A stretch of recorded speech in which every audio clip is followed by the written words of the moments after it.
সবাইকে ধন্যবাদ। Instagram, YouTube এছাড়াও ফেসবুকের কিছু কিছু বন্ধুরা রয়েছে যারা আমাকে ফলো করে বা দেখে। আমি মন থেকে তাদেরকে বলতে চাই যে আপনার জন্য বা তোমাদের জন্য আমি আরেকটু ভালো ভালো কন্টেন্ট তৈরি করার চেষ্টা করছি। আর আমি বিশ্বাস করি আমি যেটা বানাবো আপনাদের ভালোর জন্য। আমি জানি আমার ভিডিওতে বেশি ভিউজ হয় না, আমি জানি আমার ভিডিওতে বেশি লাইক হয় না, কিন্তু শুধু লাইক আর ভিউসের জন্য যদি ভিডিও বানাই তাহলে আমার এই সমস্ত ভিডিও চলবে না। একটু এন্টারটেনমেন্ট, একটু জোশ ভিডিওতে আনতে হবে।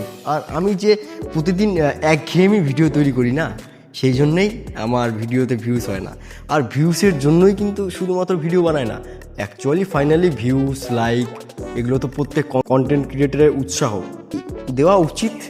আমিও ভালো লাগলে কারো ভিডিওতে লাইক দিই, কমেন্ট করি।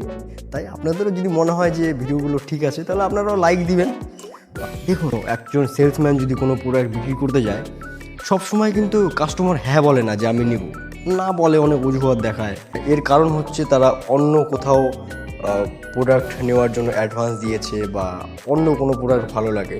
তেমনই সব ব্যক্তি যে না বলবে বা হ্যাঁ বলবে, বেশিরভাগই কিন্তু দশ জনের মধ্যে পাঁচজন ছজনই হয়তো না বলে দিতে পারে।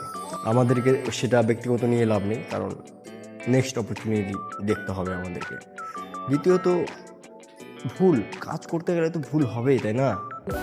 আর ভুল যদি না হয় তাহলে ঠিকটা বুঝবো কী করে? তাই আমাদেরকে প্রতিনিয়ত কাজ করে যেতে হবে। সময় পার হয়ে যায়নি, প্রত্যেকটা সময়ই আমাদের জন্য সুযোগ এনে দিতে পারে। তাই মন খারাপ করে কোনো লাভ নেই, আমাদের আগিয়ে যেতে হবে। আজকে 13 নম্বর দিন কমপ্লিট করছি। নমস্কার।